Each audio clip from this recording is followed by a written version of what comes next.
Welcome to Hanging Out with Robert, that's me. This video contains things that I encounter throughout the day. If for some reason I complete a task and you would like to see the details, you can click on the link in the description area below. This video also contains tips and tricks that I learned throughout the years. I plan on leaving this video accessible for about 30 days.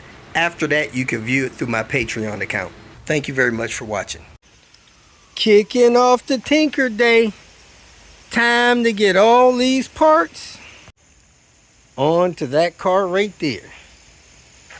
This car's got several little, mostly cosmetic things that need to be done. Both bumpers are rough, need to be replaced. Got some other things going on. Window switch is not working, and just a bunch of things that need to be done to this car. So we picked up all those parts yesterday, and we're going to get this car cleaned up a little bit. We're going to start off with the bumpers front and back. These bumpers in the New York area, man, they get beat up pretty bad with their parking wars. Oh, it is really breezy out here. Hope it doesn't rain. Besides that, I got this bumper off, this marred up one.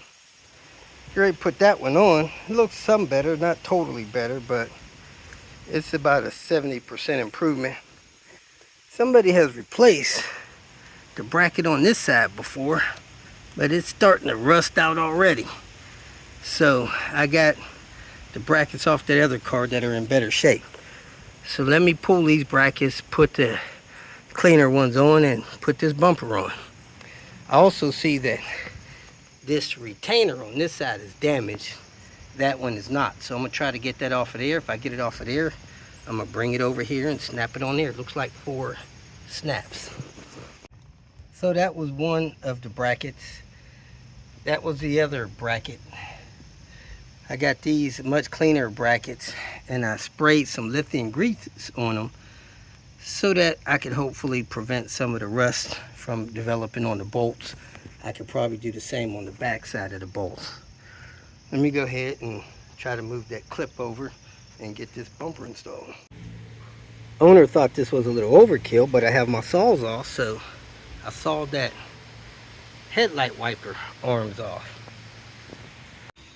When you delete those wipers, you need to plug these and zip tie them or something so that they don't leak out all your washer fluid.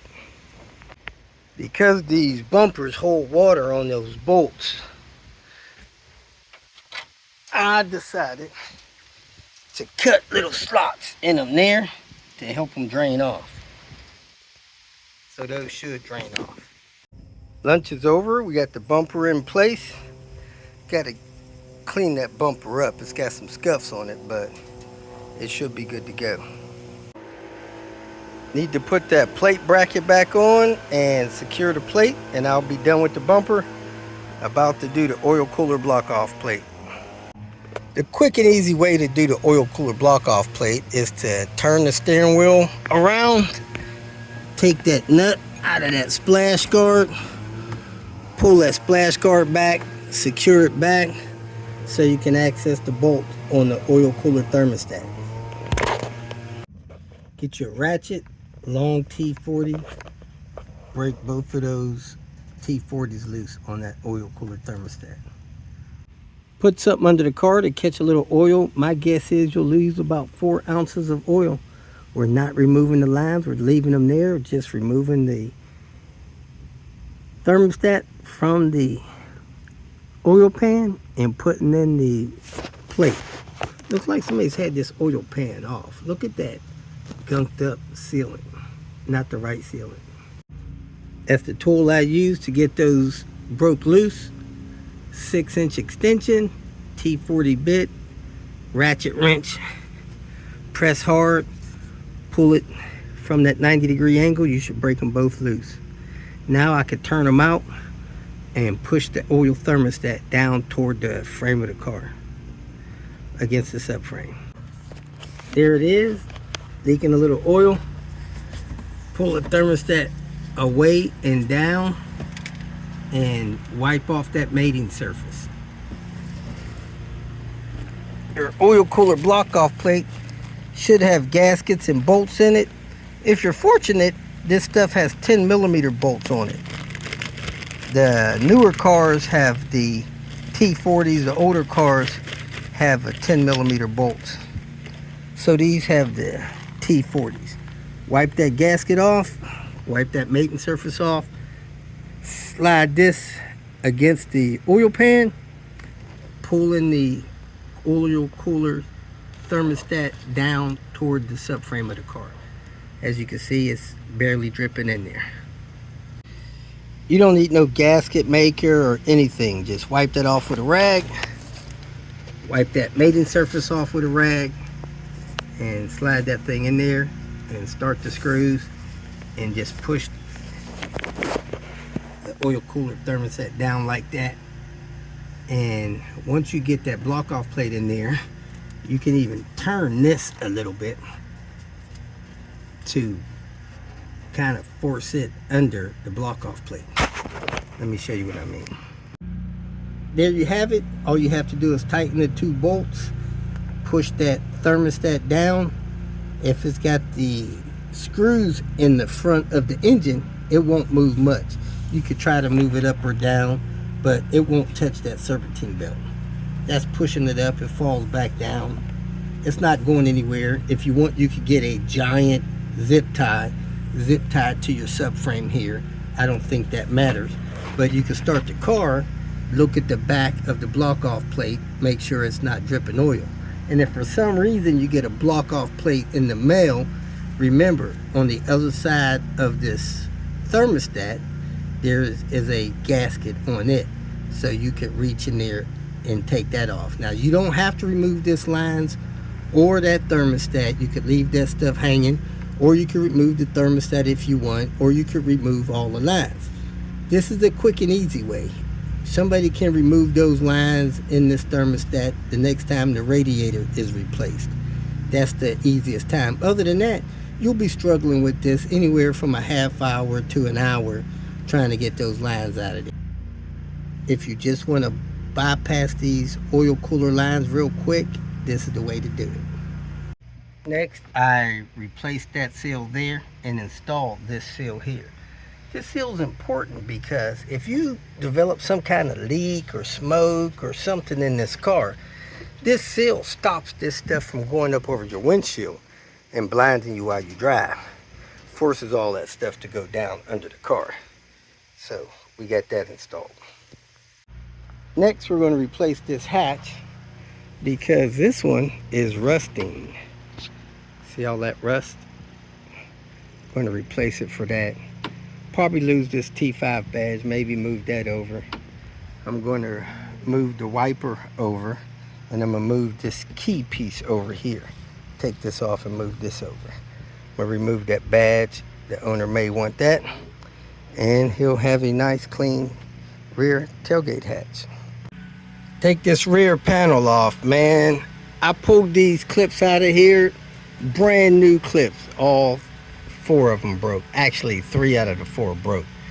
Took these 3 screws out of this wiper assembly so I can get my 10mm in there to take this key panel out, and I unlatched it here. So make sure that rear hatch is keyed to the car. I also need to unhook the key mechanism right there. Last but not least, unplug the license plate light assembly and then work it out and away from the trunk.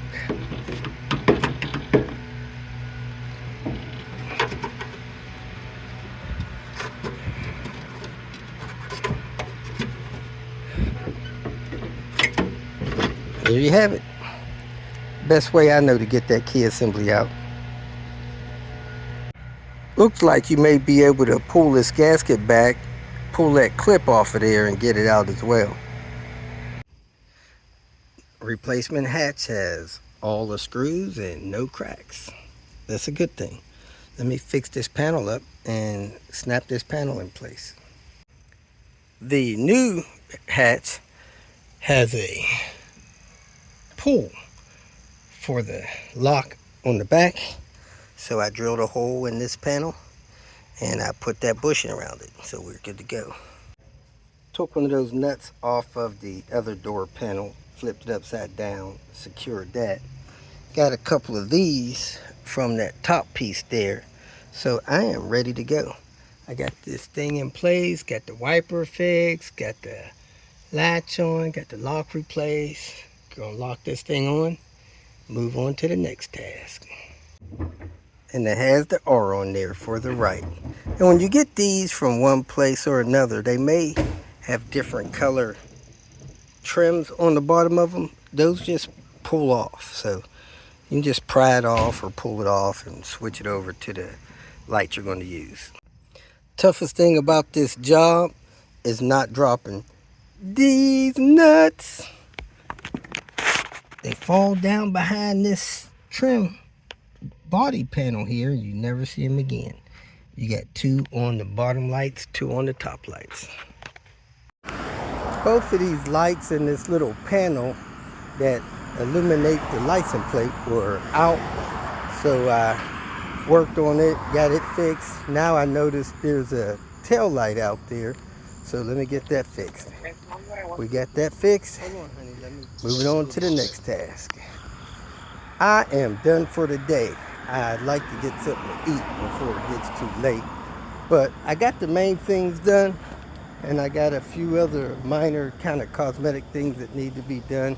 Need to replace this door panel. I need to replace the tilt handle there. I need to replace some trim on the inside. I got a ETC sensor that may need to be replaced, and scan something on the ECU. So thanks for watching. Have a great day. If you feel that this information was useful, please like it and share it with your social media friends. You can subscribe to my channel so that you will get notifications of future videos that I post. You can follow me on Twitter, and if you need to contact me directly, please visit my website. And if you have any questions, leave them below, and someone or myself will reply to them. Again, thank you very much for watching.